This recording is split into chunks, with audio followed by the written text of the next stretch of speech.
Long ago, in a prosperous town called Hamelin, the cobblestone streets bustled with merchants and children. The bakeries smelled of fresh bread. The church bells rang sweetly across the valley. The people of Hamelin had everything they could want: comfortable homes, full granaries, and peace. But one morning, everything changed. The rats came. At first, it was just a few, scurrying through the alleyways, nibbling at scraps. But within days, they multiplied. Hundreds became thousands. Thousands became tens of thousands. Fat grey rats with long tails and yellow teeth swarmed through every street, every shop. They ate the grain in the storehouses. They chewed through barrels and sacks. The people of Hamelin were desperate. Mothers couldn't keep the rats from their babies' cribs. Bakers found their bread devoured before dawn.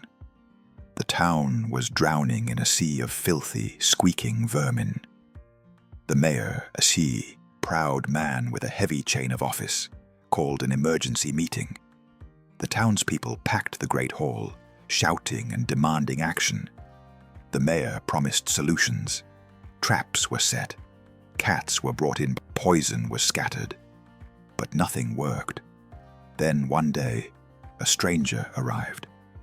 He walked into town alone, dressed in a long coat of brilliant colors, reds and yellows and greens that seemed to shimmer in the sunlight. The townspeople stared as he made his way to the town hall. "I hear you have a rat problem," the stranger said, his voice calm and musical. The mayor scoffed. "Problem? It's a plague, a nightmare. And unless you've brought an army of cats, I suggest you leave us in peace. I need no army. I am the Pied Piper. I can rid your town of every rat, every single one, by tomorrow morning." The mayor leaned forward, eyes narrowing. "Every rat? Gone? How?" The piper tapped his wooden pipe. "With this. Music has power, Mayor. I will play, and the rats will follow. I will lead them far from Hamelin, where they will never return." But the mayor, desperate and exhausted, saw an opportunity. "Fine," he said. "Do it. And if you succeed, I will pay you 1,000 gold coins." The piper bowed. "Then we have an agreement." That evening, as the sun dipped below the hills, the Pied Piper stood in the town square. The people watched from their windows and doorways, skeptical and weary. He raised the wooden pipe to his lips and began to play. The melody was strange. It was high and lilting, twisting and turning like a silver thread through the air. It was not quite happy, not quite sad. It was simply irresistible, and the rats heard it. From every crack and corner, from every cellar and rooftop, the rats emerged. Their small eyes gleamed, their whiskers twitched. Thousands upon thousands of them poured into the streets, drawn by the music like moths to a flame. They formed a massive, writhing river of grey fur and pink tails, all following the piper. He walked slowly through the town, never stopping his tune. The rats followed, climbing over each other, squeaking and scurrying, unable to resist. He led them out of the town gates, down the dusty road, and into the hills beyond. The people watched in stunned silence as the last rat vanished over the horizon. The piper did not return until dawn. When he walked back into Hamelin, the streets were clean. Not a single rat remained. The town was saved. The people cheered. They danced in the streets. Mothers wept with relief. The bakeries opened again. Life returned. But when the piper went to the mayor to collect his payment, the mood changed. The mayor sat in his grand chair, looking smug and satisfied. 1,000 gold coins, he said, laughing. "For playing a little tune. That's absurd. I'll give you 50. That's more than generous for a wandering musician." The piper's smile faded.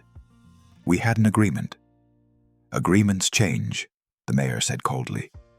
"Take the 50 coins, or take nothing." Your choice." His bright eyes darkened. "You will regret this," he said quietly. The piper turned and left the hall, but he did not leave Hamelin. That night, as the moon rose high and silver, the piper returned to the town square. Once again, he raised his wooden pipe to his lips. But this time, the melody was different. It was sweeter, softer, more beautiful than anything the people had ever heard. It was the sound of laughter and sunshine, of games and joy and endless summer days. And the children heard it. From every house, from every bed, the children of Hamelin woke. They climbed out of their windows, slipped past their sleeping parents, and followed the music. Boys and girls, toddlers and teenagers, all of them drawn by the irresistible melody. They walked barefoot through the streets, smiling and laughing, following the piper. Their parents did not wake. The town slept on, unaware. The piper led the children out of the town gates, just as he had led the rats. He walked through the moonlit hills, playing his enchanted tune, and the children followed without fear. They walked to the base of a great mountain, and then something miraculous happened. The side of the mountain opened, a great door of stone and light, revealing a hidden world beyond. Inside was a land of golden meadows and sparkling rivers, trees that bore every kind of fruit. It was a place of wonder. One by one, they passed through the glowing doorway. The piper followed last, and as he stepped through, the mountain door slowly closed behind him. The entrance sealed shut. The mountain was only a mountain again. When the people of Hamelin woke the next morning, their children were gone. Every single one. The mothers screamed, the fathers searched. The mayor sent riders in every direction, but the children were never found. The town square stood silent. The streets, once filled with laughter, were empty. And though the people of Hamelin lived on, they never forgot the price of broken promises. The Pied Piper was never seen again. But on quiet nights, some say you can still hear the faint sound of a pipe playing somewhere in the hills, a melody both beautiful and haunting, calling to those who listen, and reminding the world, always keep your word. If you loved this story, subscribe to our channel for more magical fairy tale adventures. And keep the magic alive. Until next time, my friends.